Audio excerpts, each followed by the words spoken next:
My sister thought it was hilarious to announce to our entire extended family that I was 30 broke and destined to die alone. She even offered to let my imaginary boyfriend sweep the floors at her wealthy husband's finance firm. My mother just smiled and poured more wine, telling me I should be grateful for the charity. But as I sat there listening to them mock the freelance typing job I supposedly had, I quietly put my drink down. Because my sister's perfect, wealthy husband had no idea that the massive corporate merger he was desperately relying on to save him from federal prison was completely controlled by my firm. And I was about to freeze all his assets before dessert. My name is Maya. I am 30 years old, and before I tell you how I dismantled my family's toxic illusion in a single Christmas dinner, let me know where you are watching from in the comments. Hit the like button and subscribe if you have ever had to smile through the holidays while your family underestimated exactly who you are. The smell of roasted sage and butter had been clinging to my clothes since 6 in the morning, while the rest of my family slept comfortably in their custom beds upstairs. I was the one navigating the massive marble-covered kitchen of my parents' estate in Atlanta. My mother Beatrice had insisted on hosting the perfect Christmas dinner this year, which naturally meant I was expected to execute it.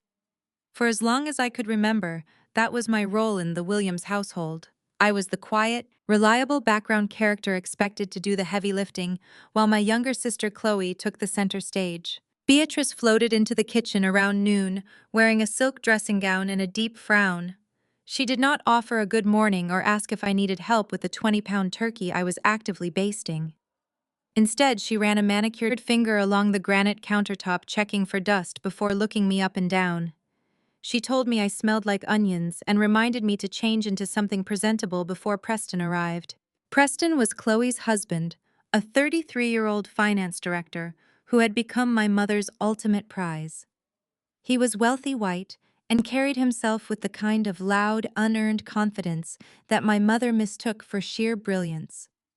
To Beatrice, Chloe marrying Preston was the ultimate elevation of our family's social status. It did not matter that he constantly talked down to my father Marcus or treated our home like a budget hotel. In my mother's eyes, Preston could do no wrong. Dinner was scheduled to be served at exactly 4 in the afternoon.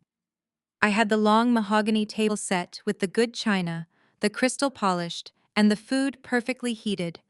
But 4 o'clock came and went, then 5 o'clock. By 5:30, my father Marcus was pacing the living room complaining about his hunger, but a sharp glare from Beatrice silenced him instantly. "We wait for Preston," she commanded, adjusting the collar of her expensive dress. "They are busy, important people." It was nearly 6 when the sound of a roaring engine echoed up the driveway. I watched from the living room window as a brand new, glaringly white Porsche pulled up, stopping diagonally across the driveway in a way that completely blocked the path. Chloe stepped out first, draped in a designer fur coat, holding a tiny dog in one hand and her phone in the other, actively recording herself for social media. Preston emerged from the driver's side, wearing a tailored suit and a smirk that seemed permanently etched into his face. Instead of being angry about them being 2 hours late and ruining the dinner schedule, my mother practically sprinted to the front door. She threw her arms open, greeting Preston before she even hugged her own daughter. She fussed over his coat, complimented his car, and asked if the drive from their downtown penthouse had been too stressful. Preston handed her a single bottle of wine with the casual arrogance of a king bestowing a gift upon a peasant. He then looked past my mother, his eyes scanning the driveway until they landed on my reliable 5-year-old Honda Civic parked near the garage. He sighed loudly, turning to me as I stepped into the foyer. "Maya," he said, not offering a hug or even a handshake, "you need to move your little car. It is ruining the aesthetic of my Porsche, and honestly, it looks like a delivery driver parked in the estate." My mother immediately agreed, waving her hand at me to go move my car into the street so Preston would not have to look at it. I did not argue. I simply walked out into the freezing December air, moved my car, and walked back inside to serve the dinner I had spent 12 hours preparing. I knew arguing was pointless. I had learned long ago that trying to defend myself in this house only fueled their toxic dynamic. We finally sat down at the dining table. I placed the perfectly carved turkey in the center alongside the roasted vegetables and sides I had carefully crafted. Preston took the seat at the head of the table, a spot that traditionally belonged to my father. Marcus simply pulled out a side chair and sat down without a single word, entirely emasculated in his own home. As soon as the plates were filled, Preston took control of the room. He poured himself a generous glass of the wine he had brought, not offering it to anyone else, and began a lengthy monologue about his absolute superiority. He talked about the stock market as if he had invented it. He boasted about the luxury vacations he and Chloe were planning, making sure to drop the exact prices of the first-class tickets and five-star resorts into the conversation. Beatrice hung onto his every word, her eyes shining with absolute adoration, nodding enthusiastically every time he mentioned his high society connections. I sat quietly at the opposite end of the table, cutting my food with deliberate precision. Every so often I could feel Preston's pale eyes darting toward me, filled with a strange mix of scrutiny and disdain. He hated that I never fawned over his stories the way Beatrice and Marcus did. He despised that I did not ask him for financial advice or gasp at the price tags of his purchases. To a man who needed constant validation, my silent indifference was a threat he could not ignore. He leaned back in his chair, unbuttoning his suit jacket, and loudly declared that the problem with people today was a lack of vision. "Some people are just built to serve," he said, swirling his wineglass and looking directly at me. "They do not know how to multiply capital, they just clock in, clock out, and hope for a miracle. Is that not right, Maya? How is the freelance typing business going anyway? Still managing to pay your phone bill with those little gigs?" I did not answer Preston immediately. I let his condescending question hang in the heavy cinnamon-scented air of the dining room. I could feel the heat radiating from the fireplace behind me, a stark contrast to the absolute coldness radiating from the people sitting at the table. Before I could even formulate a polite non-committal response to his jab about my supposed freelance typing gigs, Chloe seized the opportunity. She could never stand for Preston to have all the attention for too long, especially when there was a chance for her to punch down and elevate herself in the process. She leaned forward, resting her chin on her hands. It was a calculated, deliberate movement designed to make an exaggerated show of flashing her massive 3-carat diamond engagement ring directly under the light of the crystal chandelier. The light caught the stone perfectly, scattering tiny sharp prisms across the dark mahogany table. Chloe had practiced that exact movement 1,000 times.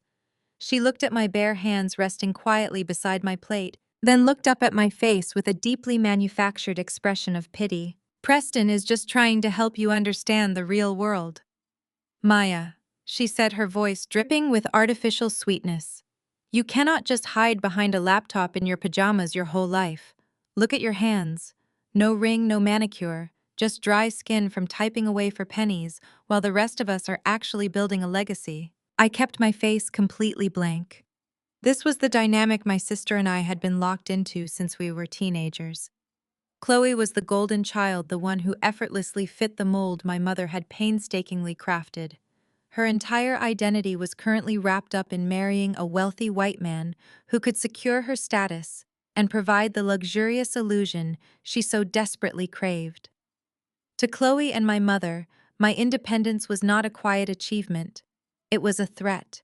It was a rejection of their entire value system, and therefore it needed to be constantly diminished. Chloe took a delicate sip of her champagne, her perfectly lined eyes locking onto mine with a sudden predatory gleam. She knew she had an audience. She knew she had Preston backing her up, and she knew our parents would never intervene. "I mean, seriously," she said, raising her voice, so the sound bounced slightly off the high ceilings of the dining room. 30 and still single. Wow. Christmas must get pretty lonely for you." The reaction was instantaneous. Preston let out a loud, booming laugh, slapping the table with his open palm as if it were the most brilliant punchline he had ever heard. My father, Marcus, who had been staring at his roasted turkey in absolute silence all evening, let out a nervous, cowardly chuckle. He kept his head down, refusing to make eye contact with me, choosing the path of least resistance rather than defending his oldest daughter in his own home. I had stopped expecting my father to protect me a long time ago, but his complicit laughter still carried a dull, familiar sting. But the absolute worst reaction came from my mother.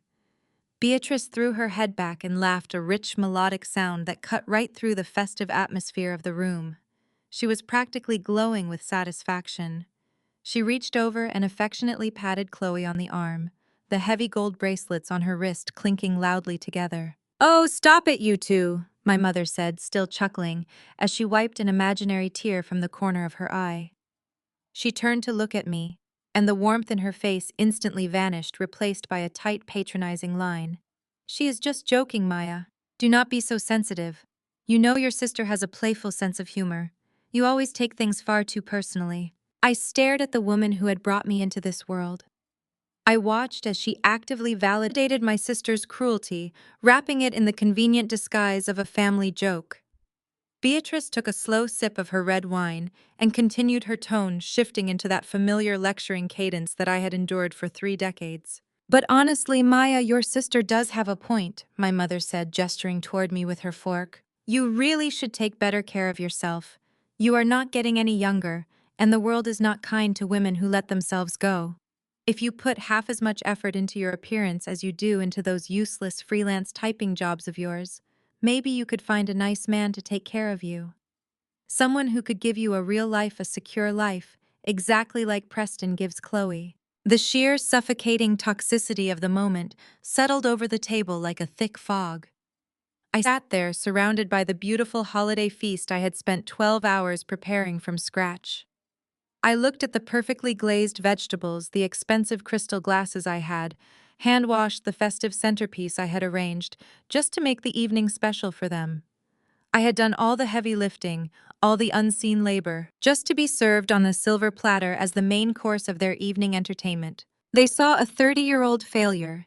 They saw a pathetic, lonely spinster who was desperately typing away in the dark to afford a used Honda Civic. My mother worshipped Preston because he represented an elite, untouchable world of wealth and privilege that she desperately wanted proximity to.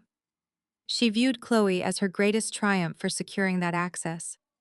I, on the other hand, was the embarrassing reminder of hard work, quiet dignity, and self-reliance, things that held absolutely zero value in her superficial status-obsessed reality. Any other woman might have cracked under the weight of that unified humiliation. Any other woman might have started crying right there at the table. I could have screamed at them. I could have thrown my linen napkin down, pushed my chair back, and stormed out of the front door into the freezing December night, leaving them to clean up the mess. I had done exactly that in my 20s. I had shed countless tears over their casual cruelty. I had begged for their validation. I had twisted myself into knots trying to explain my career, trying to prove that my business was real, that my life had value, and that I was entirely worthy of their respect. But I was not in my 20s anymore. The desperate girl who needed her mother's approval had died a long time ago, replaced by a woman who understood the fundamental truth about toxic people. I realized in that exact moment that trying to convince people who are fiercely committed to misunderstanding you is a complete waste of breath. They did not want me to be successful. They needed me to be a failure. They required me to be the scapegoat so they could feel better about their own shallow, empty existences. Chloe needed me to be the pathetic single older sister so she could feel secure in her marriage to an arrogant man who constantly talked down to her own father. She punched down because it was the only way she knew how to stand tall. My mother needed me to be the struggling, aimless freelancer so she could justify pouring all her love, resources, and admiration into Chloe. And Preston needed me to be beneath him because his fragile ego demanded that he be the smartest, wealthiest person in any room he walked into. I looked at Preston's smug, punchable face. I looked at Chloe's triumphant smirk. I looked at my mother's patronizing glare. And then I reached for my crystal water glass. The condensation on the outside of the glass felt cool and incredibly grounding against my skin. I took a slow, measured sip of water, letting the silence in the room stretch out for just a few seconds longer. They were all waiting for my reaction. They were waiting for me to lower my head, apologize for being an inconvenience, or quietly absorb the insult like a good, obedient punching bag. They expected me to retreat into the kitchen and wash the dishes while they drank the expensive wine and celebrated their superiority. I swallowed the cool water and quietly put my drink down. The heavy crystal made a soft, distinct clink against the mahogany table. I folded my hands together, resting them carefully on my lap, making sure to keep my posture perfectly straight and my shoulders relaxed. I did not look at the floor. I looked directly into my sister's eyes, bypassing the arrogance, bypassing the massive diamond ring she was so desperate to wave in my face. I let a genuine, relaxed smile touch the corners of my lips, feeling an immense wave of power settling deep in my chest. Before I could even formulate a polite response to his jab, Chloe seized the opportunity to chime in. She could never stand for Preston to have all the attention for too long, especially when there was a chance for her to punch down and elevate herself in the process. She leaned forward, resting her chin on her hands. It was a calculated, deliberate movement designed to make an exaggerated show of flashing her massive diamond engagement ring directly under the light of the crystal chandelier. The light caught the stone, perfectly scattering tiny, sharp prisms across the dark mahogany table. Chloe had practiced that exact movement 1,000 times. She looked at my bare hands resting quietly beside my plate, then looked up at my face with a deeply manufactured expression of pity. Preston is just trying to help you understand the real world. Maya, she said, her voice dripping with artificial sweetness. You cannot just hide behind a laptop in your pajamas your whole life. Look at your hands. No ring, no manicure, just dry skin from typing away for pennies, while the rest of us are actually building a legacy. I mean, seriously, 30 and still single. Wow, Christmas must get pretty lonely for you. The reaction was instantaneous. Preston let out a loud, booming laugh, slapping the table with his open palm as if it were the most brilliant punchline he had ever heard. My father, Marcus, who had been staring at his roasted turkey in absolute silence all evening, let out a nervous, cowardly chuckle. He kept his head down, refusing to make eye contact with me, choosing the path of least resistance rather than defending his oldest daughter in his own home. I had stopped expecting my father to protect me a long time ago, but his complicit laughter still carried a dull, familiar sting. But the absolute worst reaction came from my mother. Beatrice threw her head back and laughed, a rich, melodic sound that cut right through the festive atmosphere of the room. She was practically glowing with satisfaction. She reached over and affectionately patted Chloe on the arm, the heavy gold bracelets on her wrist clinking loudly together. "Oh, stop it, you two," my mother said, still chuckling, as she wiped an imaginary tear from the corner of her eye. She turned to look at me, and the warmth in her face instantly vanished, replaced by a tight, patronizing line. "She is just joking, Maya. Do not be so sensitive. You know your sister has a playful sense of humor. You always take things far too personally. But honestly, Maya, your sister does have a point. You really should take better care of yourself. You are not getting any younger, and the world is not kind to women who let themselves go. If you put half as much effort into your appearance as you do into those useless freelance typing jobs of yours, maybe you could find a nice man to take care of you. Someone who could give you a real life, a secure life, exactly like Preston gives Chloe." The sheer, suffocating toxicity of the moment settled over the table like a thick fog. I sat there, surrounded by the beautiful holiday feast I had spent 12 hours preparing from scratch. I looked at the perfectly glazed vegetables, the expensive crystal glasses I had, hand-washed the festive centerpiece I had arranged just to make the evening special for them. I had done all the heavy lifting, all the unseen labor, just to be served on a silver platter as the main course of their evening entertainment. They saw a 30-year-old failure. They saw a pathetic, lonely spinster who was desperately typing away in the dark to afford a used Honda Civic. My mother worshipped Preston because he represented an elite, untouchable world of wealth and privilege that she desperately wanted proximity to. She viewed Chloe as her greatest triumph for securing that access.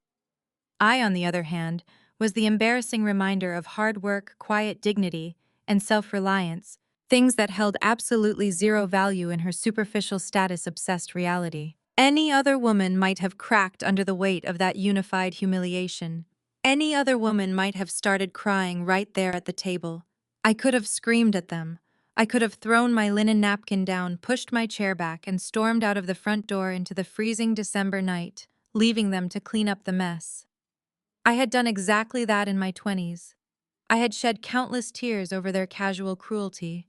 I had begged for their validation, I had twisted myself into knots trying to explain my career, trying to prove that my business was real, that my life had value, and that I was entirely worthy of their respect. But I was not in my 20s anymore. The desperate girl who needed her mother's approval had died a long time ago, replaced by a woman who understood the fundamental truth about toxic people. I realized in that exact moment that trying to convince people who are fiercely committed to misunderstanding you is a complete waste of breath. They did not want me to be successful. They needed me to be a failure. They required me to be the scapegoat so they could feel better about their own shallow, empty existences. Chloe needed me to be the pathetic single older sister so she could feel secure in her marriage to an arrogant man who constantly talked down to her own father. She punched down because it was the only way she knew how to stand tall. My mother needed me to be the struggling, aimless freelancer so she could justify pouring all her love, resources, and admiration into Chloe. And Preston needed me to be beneath him, because his fragile ego demanded that he be the smartest, wealthiest person in any room he walked into. I looked at Preston's smug, punchable face. I looked at Chloe's triumphant smirk. I looked at my mother's patronizing glare. And then I reached for my thick linen napkin and calmly wiped the corners of my mouth. I picked up my crystal water glass. The condensation on the outside felt cool and incredibly grounding against my skin. I took a slow, measured sip of water, letting the silence in the room stretch out for just a few seconds longer. They were all waiting for my reaction. They were waiting for me to lower my head, apologize for being an inconvenience, or quietly absorb the insult like a good, obedient punching bag. They expected me to retreat into the kitchen and wash the dishes while they drank the expensive wine and celebrated their superiority. I swallowed the cool water and quietly put my drink down. The heavy crystal made a soft, distinct clink against the mahogany table. I folded my hands together, resting them carefully on my lap, making sure to keep my posture perfectly straight and my shoulders relaxed. I did not look at the floor. I looked directly into my sister's eyes, bypassing the arrogance, bypassing the massive diamond ring she was so desperate to wave in my face. I let a genuine, relaxed smile touch the corners of my lips, feeling an immense wave of power settling deep in my chest. "Do not worry about me," I said, my voice smooth, steady, and entirely unbothered. "I have actually been married for a long time." The sentence dropped into the dining room like a live grenade. The silence that followed was absolute and deafening.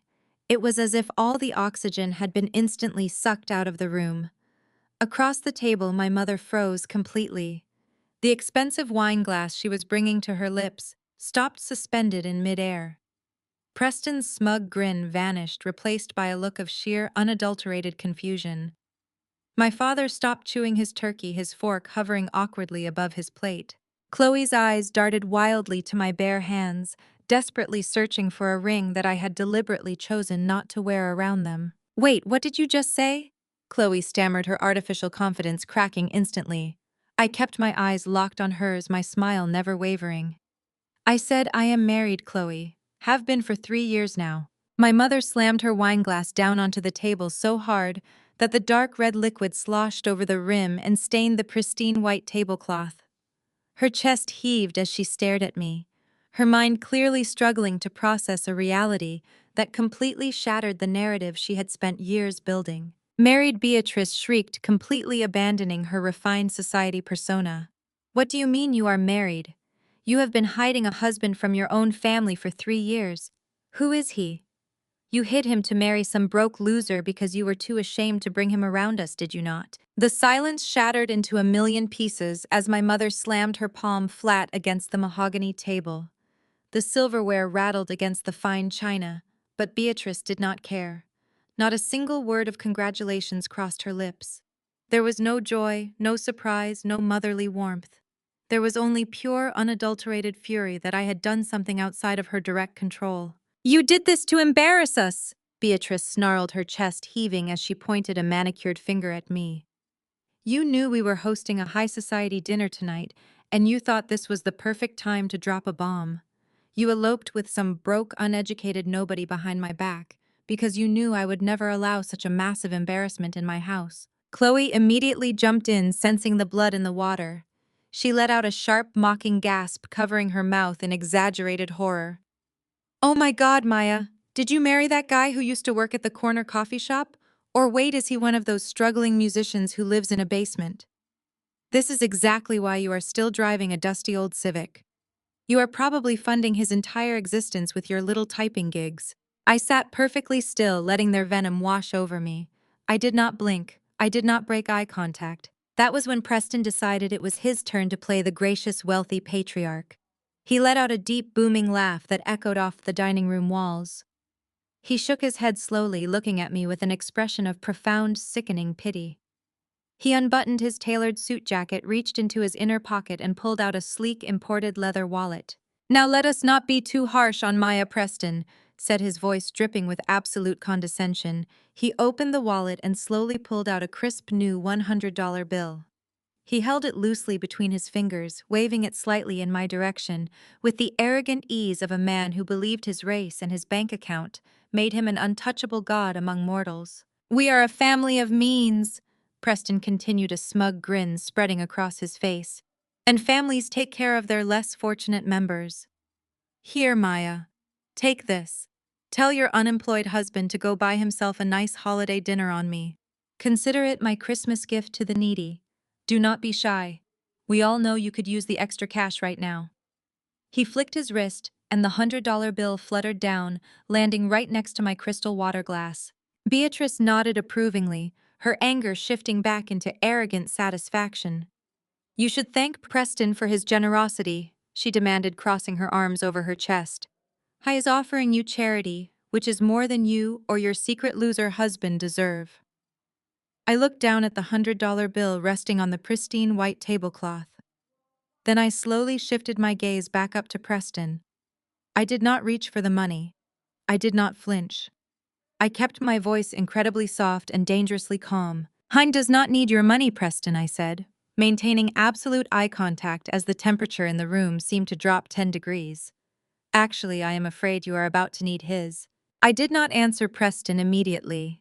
I let his arrogant, condescending question hang in the heavy cinnamon-scented air of the dining room. I could feel the heat radiating from the stone fireplace behind me, a stark contrast to the absolute coldness of the people sitting at my own family table. Before I could even formulate a polite, non-committal response to his jab about my supposed freelance typing gigs, Chloe seized the opportunity. My younger sister could never stand for her husband to have all the attention for too long, especially when there was a perfect chance for her to punch down and elevate herself in the process. She leaned forward, resting her chin on her hands. It was a calculated, deliberate movement designed to make an exaggerated show of flashing her massive 3-carat diamond engagement ring directly under the warm light of the crystal chandelier. The light caught the expensive stone, perfectly scattering tiny, sharp prisms across the dark mahogany table. Chloe had practiced that exact movement 1,000 times. She looked down at my bare hands resting quietly beside my plate, then looked up at my face with a deeply manufactured expression of pity. Preston is just trying to help you understand the real world. Maya, she said, her voice dripping with artificial sweetness. You cannot just hide behind a laptop in your pajamas your whole life. Look at your hands. No ring, no manicure, just dry skin from typing away for pennies, while the rest of us are actually building a legacy. I kept my face completely blank. This was the exact dynamic my sister and I had been locked into since we were teenagers. Chloe was the golden child, the one who effortlessly fit the mold my mother had painstakingly crafted. Her entire identity was currently wrapped up in marrying a wealthy white man who could secure her social status and provide the luxurious illusion she so desperately craved. To Chloe and my mother, my quiet independence was not an achievement.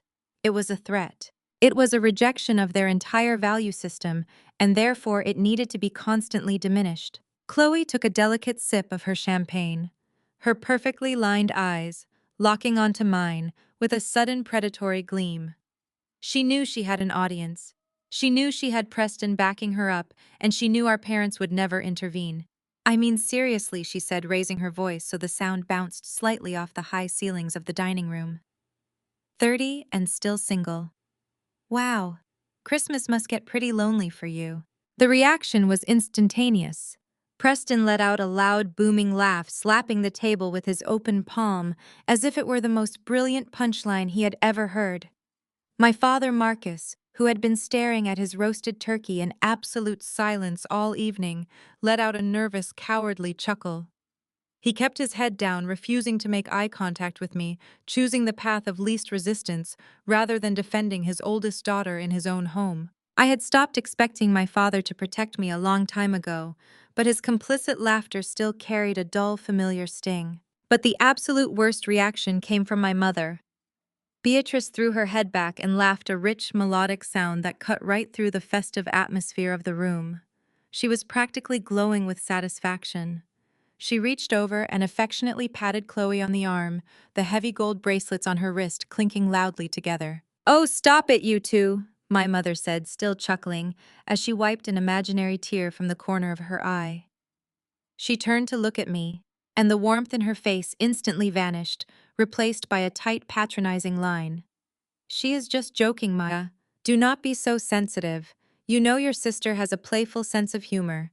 You always take things far too personally." I stared at the woman who had brought me into this world. I watched as she actively validated my sister's cruelty, wrapping it in the convenient disguise of a harmless family joke.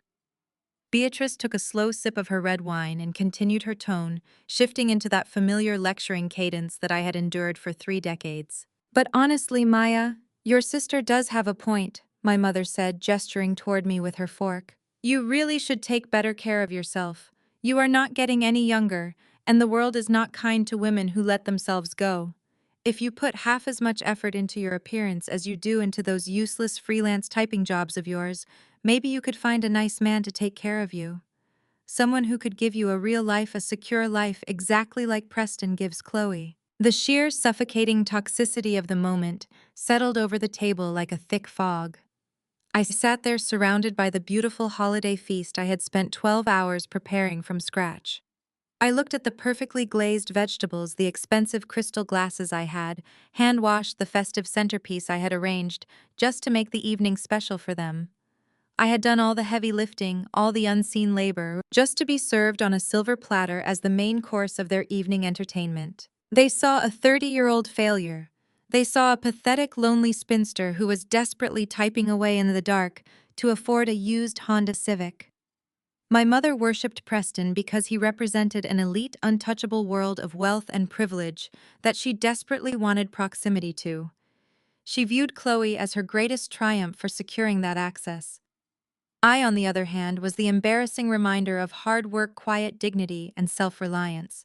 Those were things that held absolutely zero value in her superficial status-obsessed reality. Any other woman might have cracked under the weight of that unified humiliation. Any other woman might have started crying right there at the table. I could have screamed at them. I could have thrown my linen napkin down, pushed my chair back, and stormed out of the front door into the freezing December night, leaving them to clean up the mess. I had done exactly that in my 20s. I had shed countless tears over their casual cruelty. I had begged for their validation. I had twisted myself into knots trying to explain my career, trying to prove that my business was real, that my life had value, and that I was entirely worthy of their respect. But I was not in my 20s anymore. The desperate girl who needed her mother's approval had died a long time ago, replaced by a woman who understood the fundamental truth about toxic people. I realized in that exact moment that trying to convince people who are fiercely committed to misunderstanding you is a complete waste of breath. They did not want me to be successful. They needed me to be a failure. They required me to be the scapegoat so they could feel better about their own shallow, empty existences. Chloe needed me to be the pathetic single older sister so she could feel secure in her marriage to an arrogant man who constantly talked down to her own father. She punched down because it was the only way she knew how to stand tall. My mother needed me to be the struggling, aimless freelancer so she could justify pouring all her love, resources, and admiration into Chloe. And Preston needed me to be beneath him because his fragile ego demanded that he be the smartest, wealthiest person in any room he walked into. I looked at Preston's smug, punchable face. I looked at Chloe's triumphant smirk. I looked at my mother's patronizing glare. And then I reached for my crystal water glass. The silence that followed Preston's arrogant question was thick and suffocating. I did not rush to answer him. I simply sat there and watched him bask in his own manufactured glory. But my silence did not sit well with my mother. To Beatrice, any delay in validating Preston was a direct insult to the family's honor and a threat to her carefully curated social standing. Beatrice dropped her heavy silver fork onto her china plate with a sharp clatter that echoed through the room. She leaned forward, her eyes narrowing as she glared at me from the opposite end of the table. "Do not ignore your brother-in-law when he speaks to you." Maya, she snapped, her voice trembling with misplaced righteous indignation. "He asked you a simple question about your little typing gigs. But of course you always have to make everything so incredibly difficult. You always have to bring this sullen, bitter energy into my home." I watched my mother's face flush with anger. It was truly fascinating to witness how deeply she had conditioned herself to protect this man's fragile ego. She looked at Preston as if he were a deity who had descended from the heavens to bless our family with his mere presence. "You have absolutely no idea what Preston has done for this family," my mother continued, gesturing wildly toward him. "Before Chloe married him, we were just another comfortable household. But Preston elevated us. He introduced your father and me to the real Atlanta elite. He secured our memberships at the country club. He showed us how to truly build generational wealth. You should be on your knees thanking him for even allowing you to sit at the same table and breathe the same air." I almost laughed out loud right then and there. Generational wealth. It was a trendy buzzword my mother had picked up from daytime talk shows and now weaponized against anyone who did not drive a luxury European car or carry a designer handbag. She had absolutely no concept of what true wealth looked like. She only cared about the loud, flashy performance of it. But instead of expressing gratitude, Beatrice demanded, her voice rising in pitch. "You sit there with this arrogant look on your face, spinning pathetic lies about a secret marriage just to steal attention away from your sister's perfect life. You are a bitter, jealous woman, Maya. You need to apologize to Preston right now for your disrespectful attitude." I did not apologize. I did not even blink. I simply shifted my gaze from my furious mother back to Preston, maintaining a calm, unreadable expression. The complete lack of a reaction from me seemed to infuriate them even more. Toxic people absolutely despise being deprived of the dramatic emotional response they are trying so desperately to provoke. My stillness was driving them crazy. Chloe decided it was her turn to twist the knife. She reached over and placed her perfectly manicured hand on top of Preston's arm, looking at him with an expression of pure, sickening adoration. "Mom is right, Maya," Chloe said, her voice dropping into a patronizing, sympathetic register that was completely fake. "You really need to swallow your pride. If you and this imaginary husband of yours are struggling so badly, you should just ask for help. We are a successful family after all. We believe in charity." Chloe paused, letting a cruel, calculating smirk spread across her lips. "In fact," she continued, "Preston is always looking for reliable support staff at his investment firm. Vanguard has a massive office building downtown. I am sure they need someone to empty the trash bins in the break room or sweep the lobby floors after hours. Your husband could do that, right? Since he clearly cannot provide a decent life for you on his own." Preston let out another booming laugh, nodding vigorously in agreement as he took another sip of his expensive red wine. "You know what, Chloe makes a great point," he said, looking at me as if I were a charity case he had stumbled upon in the street. "I suppose I could make a call to the janitorial contractor we use for the building. We do like to give back to the less fortunate community, and a job sweeping floors is certainly more stable than whatever fake freelance typing you are doing. Just have him send his resume to my assistant, assuming he knows how to put a basic resume together." The absolute audacity of their conversation hung heavily in the air. My own sister and mother were actively offering my husband a job scrubbing toilets, all while sitting in a house that was legally resting on a foundation of sand. They were so blinded by their own prejudice and superiority complex that they could not see the massive storm clouds gathering directly above their heads.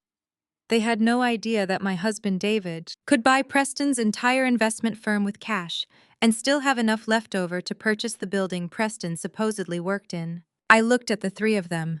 I took in my mother's furious, expectant glare. I noted Chloe's desperate need to feel superior, I observed Preston's inflated, fragile ego. They wanted me to break. They wanted me to scream, to cry, to defend my career choices, to beg for their approval. They wanted me to prove my worth to them, playing the exact same toxic game we had been playing since I was a teenager. Instead, I reached for the delicate porcelain teacup resting near my plate. The chamomile tea inside was still perfectly warm. I brought the cup to my lips and took a very slow, deliberate sip. I let the warm liquid soothe my throat, taking my absolute time. I savored the taste, completely ignoring the tension radiating from the other side of the table. Carefully and quietly, I placed the teacup back onto its matching saucer. It barely made a sound. My silence was a brick wall they could not break through. It was a mirror reflecting their own profound ugliness back at them, and it was driving them absolutely insane. The quiet in the room stretched out for 10 seconds, then 20. My father shifted uncomfortably in his chair, staring down at his hands, wishing he could disappear into the floorboards. "Are you deaf, my mother?" finally shrieked, her patience completely snapping as her voice echoed off the dining room walls. "Your brother-in-law just graciously offered your pathetic husband a job, and you sit there drinking tea like you own the place. Have you completely lost your mind?" I looked at my mother, watching the veins pulse in her neck. Then I looked at the furious red flush creeping up Preston's collar. He was not used to being ignored. I was used to people scrambling to answer him, terrified of his supposed wealth and his status. My quiet, unbothered defiance was stripping him of his power, right in front of his wife and his mother-in-law, and he hated it more than anything in the world. He leaned forward, resting his elbows heavily on the table, trying to physically intimidate me with his presence. "I think Maya is just a little overwhelmed." Preston sneered, his voice dropping an octave as he tried to regain control of the room. It is hard for people who have never achieved anything real to sit in the presence of true success. It is intimidating for her to realize that she will never touch the kind of money I manage every single day. I rested my hands back on my lap, feeling the cool metal of the hidden recording device in my pocket. I had let them talk long enough. I had let them dig their own graves with their own words, piling the dirt high with every arrogant insult and every racist, classist assumption they made about me and my life. It was finally time to hand them the shovel and let them bury themselves. I looked directly at Preston. My voice was smooth, completely devoid of the intimidation he so desperately wanted to see. "I am not overwhelmed, Preston," I said, keeping my gaze locked on his pale blue eyes. "I am just trying to understand the math. Because earlier you mentioned your firm was preparing for a massive acquisition with Langdon Holdings." Preston puffed out his chest, adjusting his expensive silk tie. "That is right," he said, a smug grin returning to his face. "A merger that will redefine the market. But again, the mechanics of high-level asset management are not something you need to strain your brain over. Just stick to your typing." I smiled gently. "Right," I said. "But since you are managing hundreds of millions of dollars, I was just curious about how Vanguard plans to survive the preliminary due diligence phase. Specifically, how your compliance team intends to mask the massive liquidity deficit your primary fund has been bleeding since the second quarter." The smug grin vanished from Preston's face so fast it was almost comical. The color drained from his cheeks, leaving him looking sickly under the light of the crystal chandelier. He blinked, staring at me, as if I had just started speaking a dead language. "What did you just say?" he stammered. I tilted my head slightly, feigning innocent curiosity. "I was just wondering about your collateralized debt obligations." I continued, my voice steady and clear. "Langdon Holdings is notoriously aggressive during the discovery phase of any merger. David Langdon's auditors do not miss a single discrepancy. So I am just curious how a senior partner like yourself plans to explain the $30 million hole in your commercial real estate portfolio. Are you planning to restructure it as mezzanine debt? Or are you just hoping the auditors forget to check the offshore holding accounts?" The silence that fell over the dining room this time was entirely different from the one before. It was not a silence born of shock from a family secret. It was the heavy, suffocating silence of a man realizing he had just stepped onto a landmine. My mother looked back and forth between us, completely lost. "What is she talking about, Preston?" Beatrice asked, her voice tight with confusion. "What does any of that mean?" Preston swallowed hard. I could physically see a bead of sweat form at his hairline. He unclasped his hands and wiped his palms on his expensive slacks. He was a man used to being the smartest person in the room, simply by default, relying on corporate buzzwords and aggressive posturing to intimidate my family. He never expected the quiet freelance daughter to understand macroeconomic structures, let alone possess granular knowledge of his firm's deeply buried financial liabilities. "You do not know what you are talking about." Preston finally sputtered, his voice jumping an octave. He pointed a shaking finger at me.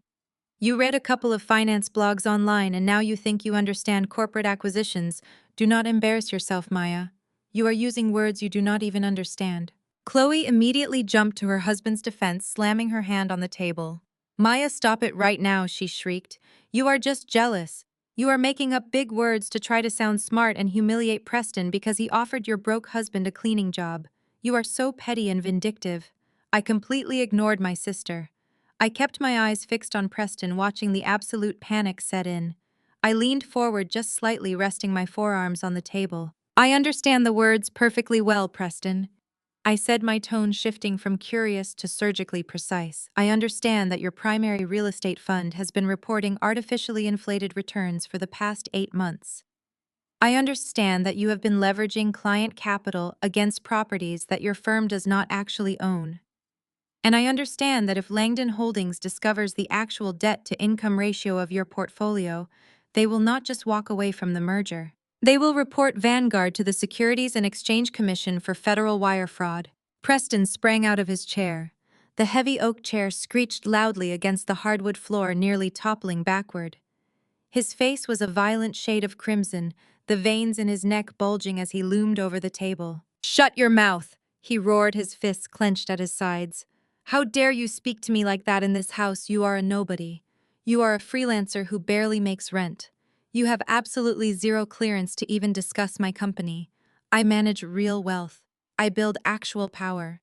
You are just a pathetic, jealous woman making up lies because you cannot handle the fact that I am successful and you are a failure." My father finally stood up, raising his hands in a weak attempt to keep the peace. "Now let us all just calm down," Marcus pleaded, looking terrified of the white son-in-law he so desperately wanted to please. "Maya, please just apologize to Preston. You are taking this joke too far. You are ruining the holiday dinner." I remained perfectly seated. From my vantage point, looking up at Preston's red, sweating face, I had never felt more powerful. He was screaming, puffing his chest, trying to use sheer volume to cover up the fact that he was financially bleeding to death. He thought raising his voice would intimidate me back into submission. He thought acting like a wealthy, untouchable savior would somehow blind me to the reality that he was a common corporate thief. "Let us talk about your third-quarter disclosures," I said, my voice cutting through his shouting like ice.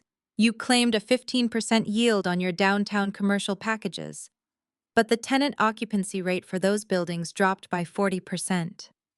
You masked the lost revenue by moving capital from your new investors to pay out the old ones. That is not high-level asset acquisition, Preston. That is a classic Ponzi structure, and it is incredibly sloppy." Preston's jaw actually dropped. His eyes darted around the room, wild and terrified, looking at my parents, who were standing there completely paralyzed by terminology they did not understand, but a panic they could clearly see. "Who told you that?" Preston choked out, his loud, booming voice suddenly reduced to a strained rasp. "Who have you been talking to? Which blog is printing this garbage? I will sue them into the ground." "Nobody had to tell me," I replied, smoothing a wrinkle on my skirt. "It is all right there in the data, if you know where to look. And trust me, David Langdon's people know exactly where to look." "Stop saying his name," Preston shouted, his composure completely disintegrating. "You have no right to speak David Langdon's name. You are a nobody. You do not even know him." "I am not making anything up, Preston," I said quietly. "And you know it. You can yell at me all you want. You can let my mother and sister insult my life, my marriage, and my career. But none of that changes the math. And the math says your firm is drowning. You thought you could marry into this family, belittle us, and use my parents' reverence for you as a buffer for your own miserable ego. You thought you were the smartest man in the room." Preston slammed both hands flat onto the table, leaning so far forward he was practically in my face. "You know nothing about my firm," he hissed, his breath hot and ragged. Langdon Holdings is signing the paperwork next week. David Langdon personally approved the preliminary acquisition. We are closing the deal. I looked at him, feeling a genuine smile spread across my face. It was the smile of a woman who had spent years being underestimated, only to realize that being underestimated was the greatest tactical advantage a person could ever possess. I slowly lifted my left wrist, letting the sleeve of my silk blouse slide back just enough to reveal the face of my watch. It was a simple, understated timepiece, but I stared at the hands meticulously ticking away. It was exactly 6:45. "That is incredibly strange, Preston," I said, my voice dropping to a conversational, almost disappointed murmur. I traced the edge of my water glass with my index finger, not bothering to look up at him right away. "Because according to the internal assessment report finalized at Langdon Holdings, just yesterday afternoon, your primary fund is not being prepared for a lucrative acquisition." I finally raised my eyes to meet his. Preston had frozen entirely. The angry, flushed red color that had painted his face just moments ago was rapidly draining away, leaving him looking sickly and hollow. In fact, I continued enunciating every single syllable with absolute clarity. "The executive auditing team officially downgraded your entire portfolio to junk tier status. They flagged it specifically for suspected collateral fraud. They know about the phantom properties, Preston. They know the collateral you promised does not actually exist. So I am just a little confused as to why you would sit at my family's dinner table and proudly announce that you are about to sign a massive, life-changing contract when the reality is that your firm is about to be dismantled." Preston did not just stand up. He practically vaulted out of his seat. The heavy antique mahogany chair tipped backward and slammed onto the hardwood floor with a deafening crash that echoed through the entire house. My mother let out a sharp, terrified shriek, clutching her chest and pressing herself back against the dining table. Chloe gasped loudly, her hands flying to her mouth as she stared at her husband in horror. But Preston did not care about the broken chair or his frightened wife. He was staring at me, his chest heaving violently under his expensive tailored suit. His face was completely devoid of color, looking exactly like a corpse that had just been dragged out of a freezing river. The arrogant, wealthy savior persona had completely evaporated, leaving behind a terrified, desperate man who realized he had been caught. He slammed both of his hands down flat onto the table, rattling my mother's fine china and sending wine sloshing out of the crystal glasses. "How do you know that?" Preston roared, his voice cracking with absolute, unadulterated panic. His eyes were wide and frantic, darting around the room as if searching for hidden cameras. "That is highly classified, top-secret corporate information. Only the executive board and the independent auditors have access to those files. How could a pathetic, broke freelancer possibly know about the downgrade? Tell me right now. How did you get your hands on those documents?" Preston was practically vibrating with rage, his demanding shouts echoing off the dining room walls. He wanted answers. He wanted to know how I could possibly have access to the highly classified files of Langdon Holdings. But before I could even open my mouth to deliver the final crushing blow, my mother decided to intervene. Beatrice had finally recovered from the initial shock of the falling chair and the financial terminology she did not understand. All she comprehended in that moment was that her prized, wealthy son-in-law was being publicly challenged and humiliated by the daughter she viewed as an absolute failure. Beatrice marched around the edge of the large mahogany table, her designer heels striking the hardwood floor with aggressive, heavy steps. Her face was contorted with a blind, protective fury.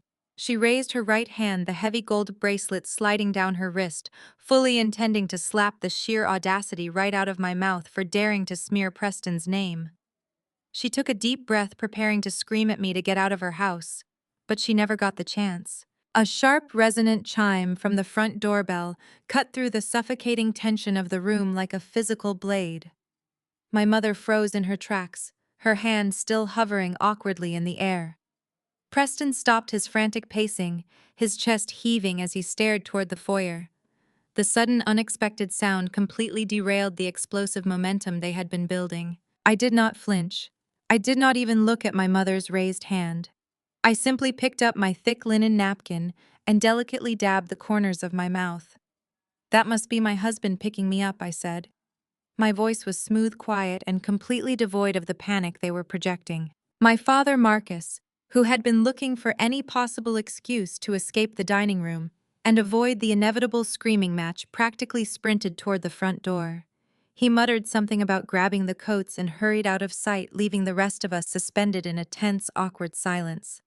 Chloe craned her neck, trying to see past the arched doorway. Preston was still breathing heavily, his eyes darting between me and the hallway, clearly annoyed by the interruption, but desperate for a momentary distraction from his collapsing financial reality. We heard the heavy oak front door unlatch and swing open. We heard my father offer a confused, stammering greeting. And then the heavy, measured sound of footsteps approached the dining room. The man who stepped through the archway commanded the absolute attention of every single person in the house the second he entered the room. He was a tall, strikingly handsome African-American man, with a presence so undeniably powerful it seemed to alter the air pressure around us. He was not loud. He did not have to be. True power never has to shout to announce its arrival. I was wearing a bespoke midnight blue Tom Ford suit, tailored to such absolute perfection that it made Preston's expensive designer outfit look like it had been bought off a discount rack. His posture was impeccable, radiating a quiet, dangerous kind of confidence. Standing respectfully 2 paces behind him was a broad-shouldered driver in a sharp black suit, holding a massive, beautifully wrapped gift box with a silk ribbon. The entire dining room plunged into a state of absolute paralyzing shock. Beatrice slowly lowered her hand, her eyes wide as she took in the sheer elegance and wealth radiating from the man standing in her doorway. She had spent her entire life chasing status, worshipping the superficial markers of the elite. She knew instantly that the man standing before her did not just have money. He had power, real, untouchable power. And she had absolutely no idea who he was or why he was standing in her home. Chloe's mouth fell open. She looked from her own husband, who was currently sweating and disheveled, to the magnificent man standing at the entrance, her eyes widening in pure disbelief. I remained seated at the end of the table, perfectly still, watching the exact moment the tectonic plates of my family's social hierarchy shifted forever. The deafening crash of delicate crystal shattering against the hardwood floor finally broke the spell that had paralyzed the room.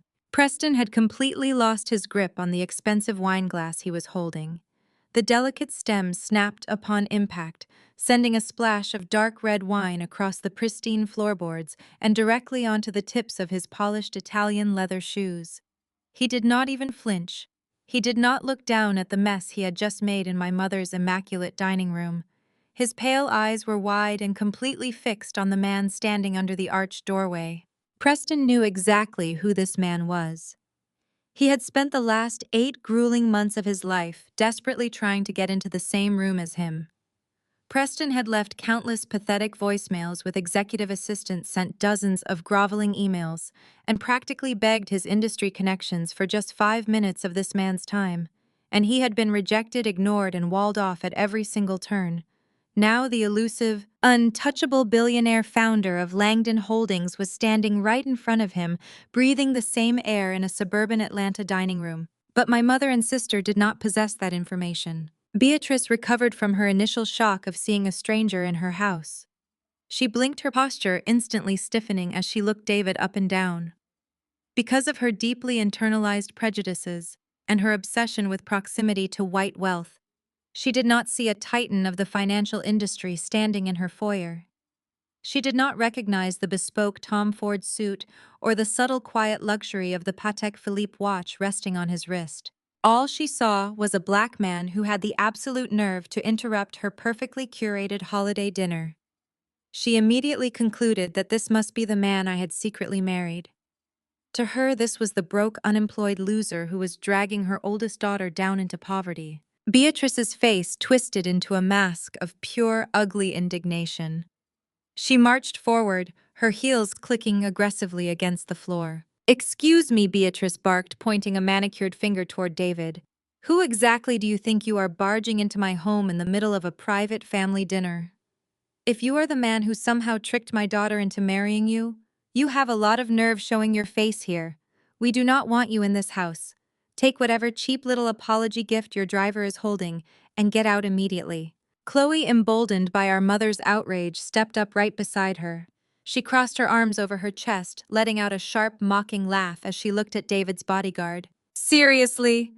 Maya Chloe scoffed, shaking her head in exaggerated disbelief. This is the guy you were defending. He had to bring a friend just to carry a box for him. My husband was actually being generous when he offered to let your guy sweep the floors at Vanguard.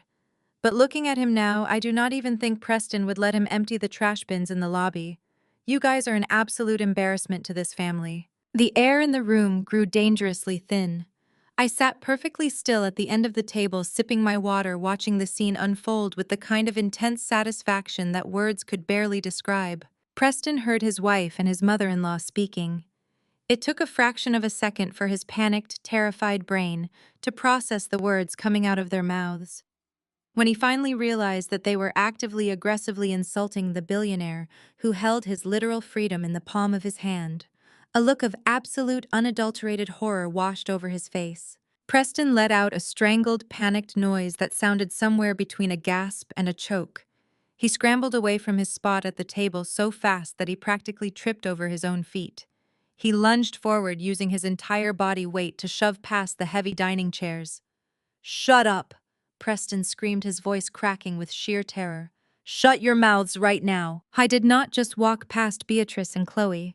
He physically grabbed my mother by the arm, yanking her backward with so much force that she stumbled and nearly lost her footing. He shoved his wife by the shoulder, pushing Chloe out of his way as if she were a meaningless obstacle. Beatrice gasped loudly, clutching her chest in shock, completely bewildered as to why her golden perfect son-in-law had just physically assaulted her in her own dining room. But Preston did not care about them. He did not care about the family dynamic, the holiday dinner, or the respect he supposedly had for my parents. He only cared about saving his own skin. Preston rushed toward the doorway, stopping just a few feet away from David. The contrast between the two men was startling. David stood perfectly still, his hands resting casually at his sides, exuding a quiet, relaxed dominance. Preston, on the other hand, was an absolute wreck. Sweat was visibly beading on his forehead, glistening under the foyer lights. His chest heaved as he tried to catch his breath. He frantically wiped his clammy, shaking hands against the sides of his expensive trousers, trying to dry them off. Preston bent forward, dropping his shoulders in a pathetic automatic posture of submission. The man who had just 10 minutes ago flicked a $100 bill at me like I was a beggar was now folding himself in half, bowing like a desperate servant. He extended both of his hands forward, a trembling, eager gesture, praying that the billionaire would dignify him with a handshake. "Mr. Langdon." Preston stammered, his voice breathless and excessively loud, reeking of desperation. "My God, I cannot believe it. It is an absolute honor, sir. A true privilege to have you here. I am Preston Sterling. I am the Director of Acquisitions at Vanguard. We have been trying to connect with your office for months. I had absolutely no idea you were coming here tonight in person." Beatrice and Chloe stood frozen behind him, their mouths hanging slightly open. They looked at Preston, who was currently sweating and bowing, and then they looked at David, the man they had just mercilessly insulted. The confusion in their eyes was slowly giving way to a creeping, icy sense of dread, as they realized that the social hierarchy they had based their entire lives upon had just been violently flipped upside down. Preston stood there, his back bent at an awkward angle, both hands still thrust forward into the empty air. He was waiting for salvation. I was waiting for David to grasp his hand, to validate his existence, to pull him out of the financial grave he had dug for himself. But David did not even break his stride. It was a masterful display of absolute crushing indifference. David did not sneer at Preston. He did not look at him with anger or disgust. He simply looked right through him, as if Preston Sterling, the self-proclaimed elite finance director, was nothing more than a minor smudge on the glass of a window. David walked directly past Preston's outstretched hands. The subtle draft of his movement made Preston flinch, but David kept his eyes entirely focused on me. I stayed in my seat at the end of the table. I watched the hard, commanding lines of David's face soften the second our eyes met. The intense, intimidating aura that had suffocated my family instantly melted away, replaced by a deep, familiar warmth that belonged only to us. He stopped right next to my chair. He reached out with one large, warm hand, gently tracing the line of my jaw before leaning down. right there in front of my mother, who had just called him an unemployed loser, and my sister, who had just offered him a job sweeping floors. David pressed a long, tender kiss to my forehead. "I am so sorry I am late, Mrs. Langdon," David said. His voice was a rich, deep baritone that carried effortlessly across the dead silence of the dining room. He straightened up, keeping one hand resting protectively on my shoulder. "That final audit report your team sent over was incredibly detailed. I had to spend an extra hour making some calls to ensure we cleared out a few pests before I left the office." The words hung in the air, heavy and absolute. "Mrs. Langdon, your team, the audit report, audit." I reached up and placed my hand over his, lacing our fingers together. "That is perfectly fine, my love." "Love," I replied softly. "I was just keeping the dinner warm." If a literal bomb had detonated in the center of the roasted turkey, the reaction could not have been more explosive. The bodyguard stepped forward quietly, moving with disciplined precision, and placed the massive silk-wrapped gift box on the edge of the dining table. It sat there like a monolith of real wealth, a stark contrast to the cheap, performative bottle of wine Preston had brought earlier. David did not even acknowledge the box. His attention remained solely on me, his presence an impenetrable shield against the toxicity I had endured all evening. Chloe's perfectly manicured hands dropped from her face, hitting the table with a dull thud. Her mouth opened, but absolutely no sound came out. You could practically see the gears in her mind sparking and catching fire as she tried to process what she had just witnessed. Just 20 minutes ago, she had loudly proclaimed to the entire table that I was 30, hopelessly single, and destined to die alone. She had mocked my bare hands. She had gloated over her own marital status, as if it were a royal decree. Now the man she had just insulted, the man whose bodyguard was currently holding a gift box worth more than her entire wedding ring, had just addressed me as his wife. The cruelty of her own words echoed back at her, amplifying her profound embarrassment. There was no snappy comeback she could deploy. There was no defensive angle she could take. She had built her entire sense of self-worth on being the only successful woman in the room, and that illusion had just been shattered into a million irreparable pieces. Beatrice was entirely paralyzed. She looked like a woman who had just stepped off a cliff and was waiting to hit the ground. Her eyes darted from David's expensive watch to his tailored suit and then down to his hand resting lovingly on my shoulder. The realization of what she had just done was actively draining the life from her face.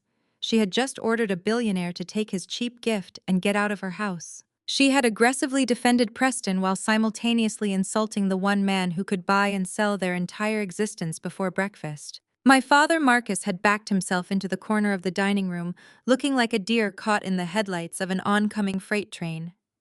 He had remained silent while his wife and youngest daughter verbally abused me. He had chuckled along with Preston's degrading jokes. Now he was staring at his son-in-law, realizing that the quiet daughter he had completely written off was the actual powerhouse of the family. And then there was Preston. I was still standing near the arched doorway, his hands slowly falling back to his sides. His mind was connecting the dots with brutal, agonizing clarity. David Langdon had just referred to me as Mrs. Langdon. David Langdon had just mentioned an audit report that my team had sent over. The very same audit report I had used to meticulously dismantle Preston's entire fraudulent portfolio just moments before the doorbell rang. Preston's pale eyes slowly dragged themselves away from David and locked onto me. His breath was shallow and erratic. The sheer, overwhelming terror in his gaze was intoxicating. He finally understood. I was not a freelance typist. I was not struggling to pay my phone bill. I was the chief executive officer of the independent risk management firm that Langdon Holdings had hired to audit his company. I was the exact person who had investigated his files, uncovered his massive, illegal liquidity deficit, and personally signed the order to flag his portfolio as junk. I had seen every single dirty, illegal maneuver he had pulled. I had seen the hidden accounts. I had seen the forged collateral. I had seen the desperate, sweeping transfers he had made to hide his failures. He had tried to belittle me by offering my husband a job sweeping floors in his lobby. Now he was standing in the presence of a man who could easily buy his building and evict his entire firm before lunch. The power dynamic had not just flipped, It had been entirely obliterated. I had been the one holding the axe over his neck this entire time, and he had spent the whole evening handing me the sharpening stone. 30 and still single. Wow, Christmas must get pretty lonely, my sister announced loudly enough for the entire table to hear. My mother just smiled and told me not to be so sensitive. So I quietly put my crystal water glass down and smiled back. I told them not to worry about me, because I had actually been married for 3 years. The dining room froze. But my secret husband was not the real bombshell. The real shock was going to be when my arrogant brother-in-law realized the massive corporate merger he was desperately relying on to save him from federal prison was completely controlled by my risk management firm. And I was about to freeze every single one of his assets before we even served dessert. My name is Maya. I am 30 years old. Before I tell you how I systematically dismantled my family's toxic illusion in a single holiday dinner, let me know where you are watching from in the comments below. Hit the like button and subscribe if you have ever had to smile through family gatherings while your own blood underestimated exactly who you are. The smell of roasted sage and butter had been clinging to my clothes since 6 in the morning, while the rest of my family slept comfortably in their custom beds upstairs. I was the one navigating the massive marble-covered kitchen of my parents' estate in Atlanta. My mother Beatrice had insisted on hosting the absolute perfect Christmas dinner this year, which naturally meant I was expected to execute it entirely by myself. For as long as I could remember, that was my designated role in the Williams household. I was the quiet, reliable background character expected to do the heavy lifting, while my younger sister Chloe took the center stage. Beatrice floated into the kitchen around noon, wearing a silk dressing gown and a deep frown. She did not offer a good morning or ask if I needed help with the 20-pound turkey I was actively basting. Instead, she ran a manicured finger along the dark granite countertop, checking for dust before looking me up and down with obvious distaste. She told me I smelled like onions and reminded me to change into something presentable before Preston arrived. Preston was Chloe's husband, a 33-year-old finance director who had become my mother's ultimate prize. He was wealthy white and carried himself with the kind of loud, unearned confidence that my mother constantly mistook for sheer brilliance. To Beatrice, Chloe, marrying Preston was the ultimate elevation of our family's social status. It did not matter that he constantly talked down to my father, Marcus, or treated our home like a budget hotel. In my mother's eyes, Preston could do absolutely no wrong. He was the golden ticket, the proof that her daughter had successfully infiltrated high society. Dinner was scheduled to be served at exactly 4 in the afternoon. I had the long mahogany table with the good china, the crystal polished until it gleamed, and the food perfectly heated. But 4 o'clock came and went, then 5 o'clock. By 5:30, my father Marcus was pacing the living room, complaining about his hunger, but a sharp glare from Beatrice silenced him instantly. "We wait for Preston," she commanded, adjusting the collar of her expensive tailored dress. "They are busy, important people." It was nearly 6 when the roaring sound of a high-performance engine echoed up the long driveway. I watched from the living room window as a brand-new glaringly white Porsche pulled up, stopping diagonally across the driveway in a way that completely blocked the path. Chloe stepped out first, draped in a designer fur coat, holding a tiny designer dog in one hand and her phone in the other, actively recording herself for her social media followers. Preston emerged from the driver's side, wearing a custom-tailored suit and a smug smirk that seemed permanently etched into his face. Instead of being angry about them being 2 hours late and ruining the dinner schedule, my mother practically sprinted to the front door. She threw her arms open, greeting Preston before she even hugged her own daughter. She fussed over his coat, complimented his expensive car, and asked if the drive from their downtown penthouse had been too stressful for him. Preston handed her a single bottle of wine, with the casual arrogance of a king bestowing a meager gift upon a peasant. He did not apologize for their extreme tardiness. He simply expected the world to adjust to his timeline. I then looked past my mother, his pale eyes scanning the driveway until they landed on my reliable 5-year-old Honda Civic, parked neatly near the garage. He sighed loudly, turning to me as I stepped into the grand foyer. "Maya," he said, not offering a hug or even a polite handshake, "you need to move your little car. It is ruining the aesthetic of my Porsche, and honestly, it looks like a delivery driver parked in the estate. My mother immediately agreed, waving her hand frantically at me to go move my car into the street so Preston would not have to look at it. I did not argue. I simply walked out into the freezing December air, moved my car to the curb, and walked back inside to serve the dinner I had spent 12 grueling hours preparing. I knew arguing was pointless. I had learned long ago that trying to defend myself in this house only fueled their toxic, enabling dynamic. We finally sat down at the dining table. I placed the perfectly carved turkey in the center alongside the roasted vegetables and side dishes I had carefully crafted. Preston immediately took the seat at the head of the table, a spot that traditionally belonged to my father. Marcus simply pulled out a side chair and sat down without a single word of protest, entirely emasculated in his own home. As soon as the plates were filled, Preston took complete control of the room. He poured himself a generous glass of the wine he had brought, actively choosing not to offer it to anyone else at the table, and began a lengthy, exhausting monologue about his absolute superiority. He talked about the stock market as if he had personally invented it. He boasted about the luxury vacations he and Chloe were planning, making sure to drop the exact prices of the first-class tickets and five-star resorts into the conversation.